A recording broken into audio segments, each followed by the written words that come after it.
नमस्कार. जालना जिल्हा आणि परिसरातील प्रत्येक महत्त्वाच्या घडामोडी, ताज्या बातम्या आणि जनतेच्या प्रश्नांना वाचा फोडणारे जालना जनता सेवा न्यूज मध्ये आपलं स्वागत आहे. वंचित बहुजन आघाडीत प्रदेशाध्यक्ष पदासाठी आज मतदान. जालन्यात जिल्हाध्यक्ष डेव्हिड घुमार यांनी बजावला मतदानाचा हक्क. वंचित बहुजन आघाडीच्या प्रदेशाध्यक्ष पदासाठीच्या मतदान प्रक्रियेला राज्यभरात उत्साहात सुरुवात झाली आहे. जालन्यात वंचित बहुजन आघाडीचे जिल्हाध्यक्ष डेव्हिड घुमारे यांच्यासह प्रमुख पदाधिकाऱ्यांनी उत्साहाने मतदानाचा हक्क बजावला.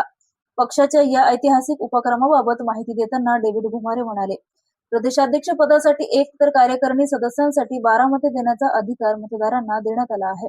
देशात पहिल्यांदाच अशा प्रकारे एका राजकीय पक्षाचे प्रमुख पदाधिकारी लोकशाही मार्गाने थेट मतदानाद्वारे निवडले जात आहे, अशी प्रतिक्रिया त्यांनी माध्यमांशी बोलताना दिली आहे.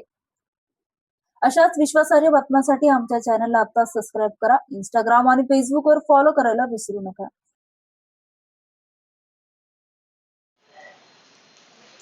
आज तुमच्या पक्षाच्या वतीने मतदान प्रक्रिया पार पडत आहे प्रदेशाध्यक्षपदासाठी.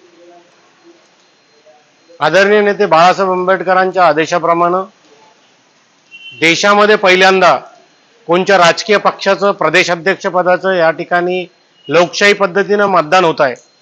आज आम्ही या ठिकाणी मतदान करायला आलेलो आहे. मी सुद्धा एक वोटर आहे.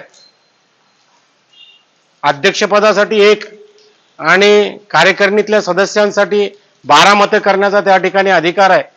आणि लोकशाही पद्धतीनं अख्ख्या महाराष्ट्रामध्ये आज 8 पासून 4 पर्यंत मतदान त्या ठिकाणी चालू आहे. आमच्या वोटरला आपल्या माध्यमातून सुद्धा मी विनंती करतो की 4 वाजेपर्यंत आपण त्या ठिकाणी येऊन मतदान करावं.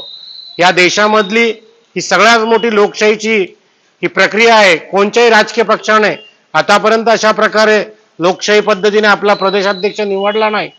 हे एक ऐतिहासिक निवडणूक या ठिकाणी आदरणीय बाळासाहेबांच्या नेतृत्वाखाली त्या ठिकाणी होती आहे. धन्यवाद.